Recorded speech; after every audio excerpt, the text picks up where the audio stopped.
그 중요한 사실들을 몇 가지 좀 짚고 또 넘어가도록 하겠습니다. 우선 오늘 아침 이재용 삼성전자 부회장이 특검에 네. 다시 소환이 됐습니다. 네. 굉장히 굳은 표정으로 특감의 재소환에 응했는데요. 이재용 부회장 어떻게 될 거라고 보세요? 영장재청구. 예, 다시 법원이 네. 국민들의 심판대 위에 섰다고 저는 생각됩니다. 법원이. 네. 네.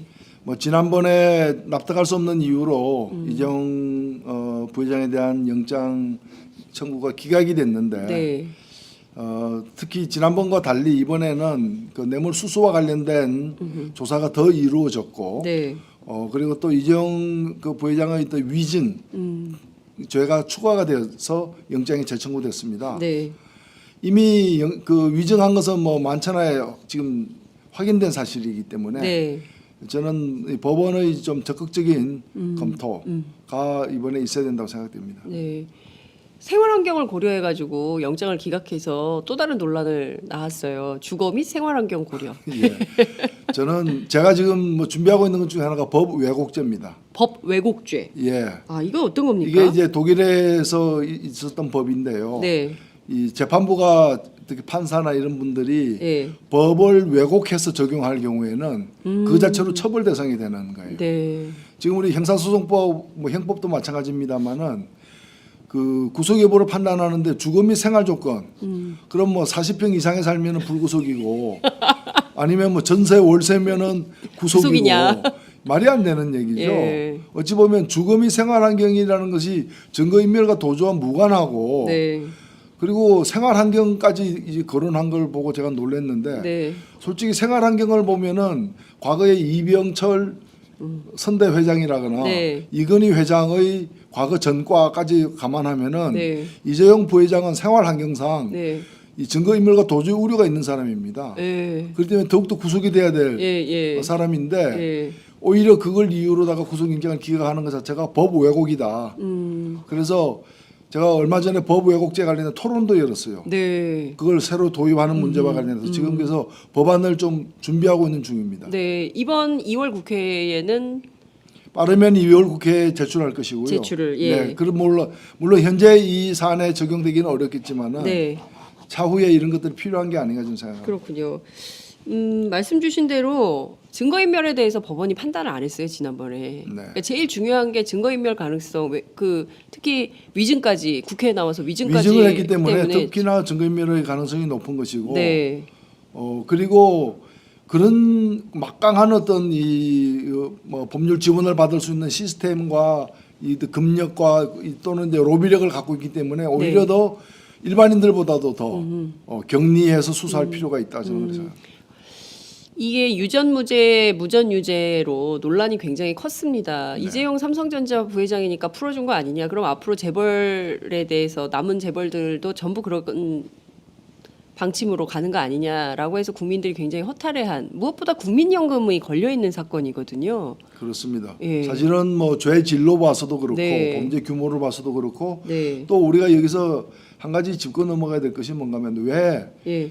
이 경영권의 어떤 부당한 세습 예. 또 문제로 많이 지적되고 있습니다만은 범죄 경력도 세습되고 있어요. 범죄 경력이요. 예. 예. 이병철, 이건희, 이재용 왜 예. 한국에서 가장 그 대기업의 총수가 또 한국 가장 큰 부자가 예. 이렇게 3대에 걸쳐서 범죄 행위를 저질러야 되느냐? 이게 왜 단절이 안 됐느냐? 단 한 번도 구속 수사를 받아본 적이 없다. 그러네요. 이병철 씨도 그렇고 이건희 씨도 그렇습니다. 사실은 충분히 다른 사람 같으면 구속될 만큼의 그 주요 범죄였습니다에도 불구하고 네. 한 번도 그 입건된 적은 있지만 예. 재판받은 적도 있지만 다 불구속으로 그 솜방망이 처벌을 받고 그 다음에는 사면까지 되지 않았습니까? 예. 그래서 아마도 이건희 회장이 그 대선 불법 대선 자금이라거나 이런 걸로다가 제대로 징역이라도 살았다면은 네. 아마 이건희 안 그랬죠. 이재용 부회장은 이번에 이런 일에 안 나섰을 것 같아요. 예. 그런 점에서 저는 이 범죄 세습의 단절을 위해서도 이번에 엄정 처벌해야 된다고 봅니다. 네. 범죄 세습의 단절을 위해서도 엄정 처벌을 해야 된다. 그래야 이재용 부회장의 아들이 있죠. 네. 아들은 안 그럴 거 아닙니까? 그러니까 뭐 그 누구의 어떤 예. 이런 이 그 범죄의 세습까지 네. 이루어지는 현상을 우리가 청산할 수 있다는 거죠. 네. 자, 이제 말씀 앞서 주신 대로 지금 광화문의 촛불이 특검 헌재 국회까지도 움직이고 있다 이런 말씀을 좀 주셨는데요. 이제 특검 얘기를 좀 해볼게요. 네. 이재용 부회장에 대해서는 이렇게 하지만 중요한 거는 특검의 수사기간 문제가 쟁점이 좀 되고 있습니다. 당시 국회 저 대표님 네. 법사위 소속이시니까요. 야당에서는 당시 100일 수사를 전제로 했었는데 여당에서 70일, 30일로 나누자 이렇게 해서 30일은 자동 연장되는 거다. 이런 그 협의 내용이 있었던 것으로 전해지고 있는데요. 왜 30일을 황교안 총리가 하냐 마냐 이게 주요 쟁점이 되고 있는 겁니까 지금? 사실 이 특검법이 당시 두 개가 제출됐습니다. 네, 민주당하고 국민의당이 함께 낸 법안이 하나가 있었고요. 네, 그리고 제가 별도로 낸 법안이 하나 있었습니다.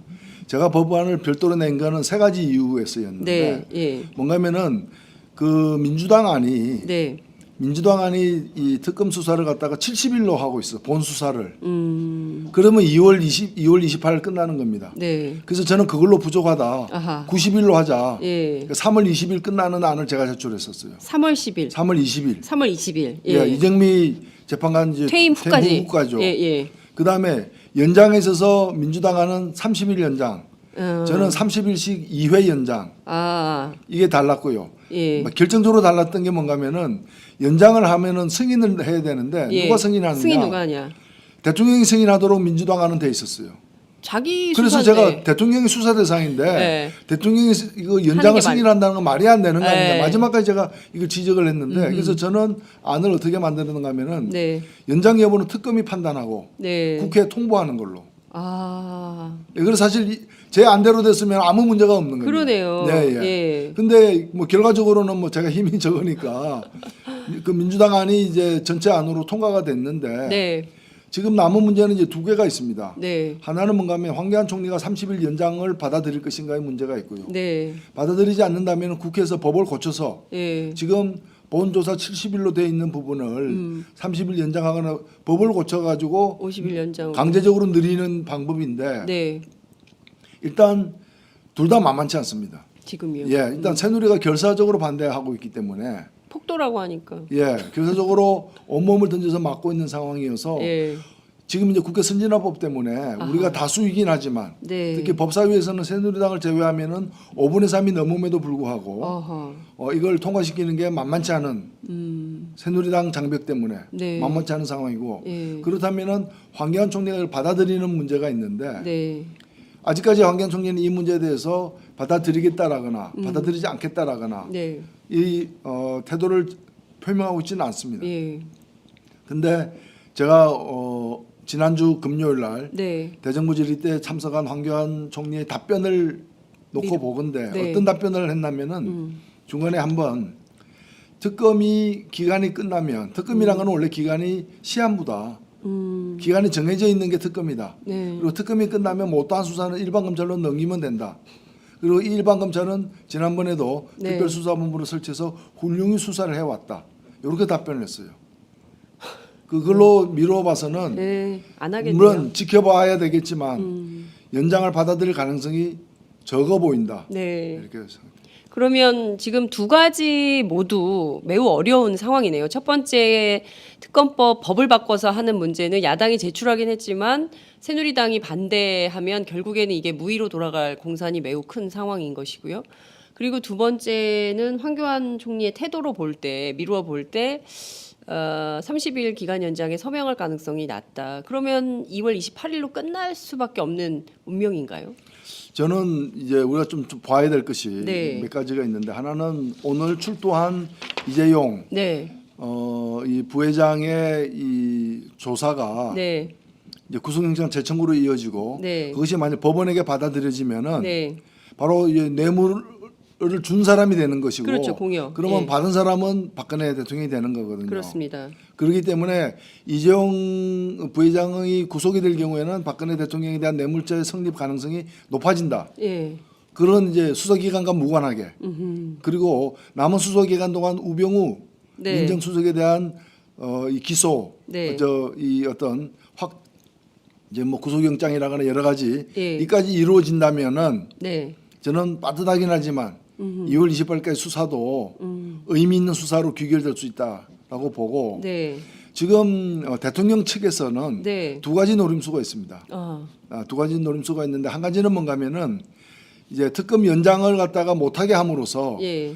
이제 수사가 매듭을 못 짓게 만들고 어정쩡하게 이렇게 마무리. 마무리되어서 일반 검찰로 넘어가서 이제 좀 솜방망이로 이렇게 끝나는 예. 그걸 첫 번째 노리고 있고요. 예. 두 번째는 뭔가면은 대통령이 3월 13일 전에 헌재에 의해서 탄핵이 이루어질 경우 네. 이루어질 경우에 대비해서 예. 만일 대통령이 그 탄핵 소추가 이루어지면은 그 바로 대통령직에서 파면되고 일반인 그렇습니다. 신분이 되지 않습니까? 맞습니다. 예. 그러면은 이 형사 소추 불기소 예. 불소추 대상에서 벗어나는 거거든요. 그렇습니다. 즉 구속이 될 수 있는 거거든요. 예. 근데 그러려면 특검이 살아 있어야 되는 거예요. 그렇습니다. 그러니까 특검이 2월 28일 날 끝나게 되면은 네. 3월 초에 탄핵이 받아들여지더라도 예. 구속 대상이 일단 안 되는 거예요. 예. 구속 대상이. 그러네요. 예. 물론 일반 검찰이 다시 구속할 수는 있겠지만 그 가능성은 적으니까. 그렇습니다. 그래서 그 대신에 이제 만일 특검이 연장이 되게 되면 네. 그래서 특검이 덜 끝난 상황에서 헌재가 탄핵 심판을 갖다 하게 되면은 네. 심판한 바로 그날이나 그 다음 날 구속될 수 있는 거거든요. 그래서 일단은 특검 수사를 무력하게 하기 위한 것이 첫 번째고 네. 두 번째는 헌재에 의해서 탄핵이 받아들여지더라도 대통령 구속 사태만은 막아보자. 네. 이게 대통령 측 변호인들의 두 번째 목표가 지금 되고 있습니다. 그렇군요. 예, 뭐 그런 정황들이 지금 깔려 있다 이렇게 보시면 됩니다. 네. 그러니까 이제 두 가지인데 하나는 특검이 수사를 하더라도 유야무야 되게 만들어 버리는 것 하나. 그리고 또 하나는 박근혜 대통령 구속만큼은 막아보겠다. 네, 불구속 그렇죠. 수사하도록 하겠다. 이제 이런 두 가지를 그러니까 어쨌든 헌재의 탄핵은 막을 수 없다 이런 판단을 했다고 보시는 거죠. 저는 뭐 일단은 헌재 탄핵도 막아보려고는 하고 있지만. 하고 있지만 예. 뭐 누가 보더라도 그거는 뭐 대세가 아닌가. 네. 변동하기 힘든 어떤 네. 그런 상황으로 보는 것 같습니다. 자, 그러면 특검이 지금 결과적으로는 박근혜 대통령 대면 조사 그리고 이재용 그 부회장에 대한 그 영장 재청구 두 가지 카드를 내밀면서 사실상 그 전면전을 하고 있다. 특검. 그러니까 어쨌든 특검 뒤에는 국민이 있는 것이고요. 네. 그리고 박근혜 대통령 뒤에는 대통령 측 대리인단과 그리고 새누리당이 있는 양측이 격돌하는 양상. 결국엔 대통령이 지금 국민과 싸우고 있는 거네요. 그렇습니다. 참. 예, 뭐 네. 그분은 뭐 거의 생애의 거의 대부분의 기간을 국민과 싸운 분이어서 지금도 국민과 싸우고 있는. 그런데 2월 국회에는 빠르면 2월 국회에 제출할 것이고요. 제출을, 예. 네, 그럼 물론 현재 이 사안에 적용되기는 어렵겠지만은 네. 차후에 이런 것들이 필요한 게 아닌가 저는 생각합니다. 그렇군요. 말씀 주신 대로 증거인멸에 대해서 법원이 판단을 안 했어요 지난번에. 그러니까 제일 중요한 게 증거인멸 가능성. 특히 위증까지 국회에 나와서 위증까지 위증을 했기 때문에 특히나 증거인멸의 가능성이 높은 것이고. 네. 그리고 그런 막강한 어떤 뭐 법률 지원을 받을 수 있는 시스템과 이 금력과 또는 이제 로비력을 갖고 있기 때문에 오히려 하나가 법 왜곡죄입니다. 법 왜곡죄. 예. 이거 어떤 겁니까? 이게 이제 독일에서 있었던 법인데요. 네. 이 재판부가 특히 판사나 이런 분들이 예. 법을 왜곡해서 적용할 경우에는 그 자체로 처벌 대상이 되는 거예요. 네. 지금 우리 형사소송법, 뭐 형법도 마찬가지입니다만은 그 구속 여부를 판단하는데 주거 및 생활 조건. 그럼 뭐 40평 이상에 살면은 불구속이고 아니면 뭐 전세 월세면은 구속이고 구속이냐. 말이 안 되는 얘기죠. 예. 어찌 보면 주거 및 생활 환경이라는 것이 증거인멸과 도저히 무관하고 네. 그리고 생활 환경까지 이제 거론한 걸 보고 제가 놀랐는데 네. 솔직히 생활 환경을 보면은 과거에 이병철 선대 회장이라거나 네. 이건희 회장의 과거 전과까지 감안하면은 네. 이재용 부회장은 생활 환경상 네. 이 증거인멸과 도저히 우려가 있는 사람입니다. 예. 그렇기 때문에 더욱더 구속이 돼야 될 예. 사람인데 예. 오히려 그걸 이유로다가 구속영장을 기각하는 것 자체가 법 왜곡이다. 그래서 제가 얼마 전에 법 왜곡죄 관련된 토론도 열었어요. 네. 그걸 새로 도입하는 문제와 관련해서 지금 그래서 법안을 좀 준비하고 있는 중입니다. 네. 이번 그 중요한 사실들을 몇 가지 좀 짚고 또 넘어가도록 하겠습니다. 우선 오늘 아침 이재용 삼성전자 부회장이 특검에 네. 다시 소환이 됐습니다. 네. 굉장히 굳은 표정으로 특감의 재소환에 응했는데요. 이재용 부회장 어떻게 될 거라고 보세요? 영장 재청구. 예, 다시 법원이 네, 국민들의 심판대 위에 섰다고 저는 생각됩니다. 법원이. 네. 뭐 지난번에 납득할 수 없는 이유로 이재용 부회장에 대한 영장 청구가 기각이 됐는데 네. 특히 지난번과 달리 이번에는 그 뇌물 수수와 관련된 조사가 더 이루어졌고 네. 그리고 또 이재용 그 부회장의 또 위증 죄가 추가가 되어서 영장이 재청구됐습니다. 네. 이미 그 위증한 것은 뭐 만천하에 지금 확인된 사실이기 때문에 네. 저는 이 법원의 좀 적극적인 검토가 이번에 있어야 된다고 생각됩니다. 네. 생활 환경을 고려해 가지고 영장을 기각해서 또 다른 논란을 낳았어요. 주거 및 생활 환경 고려. 예. 저는 제가 지금 뭐 준비하고 있는 것 중에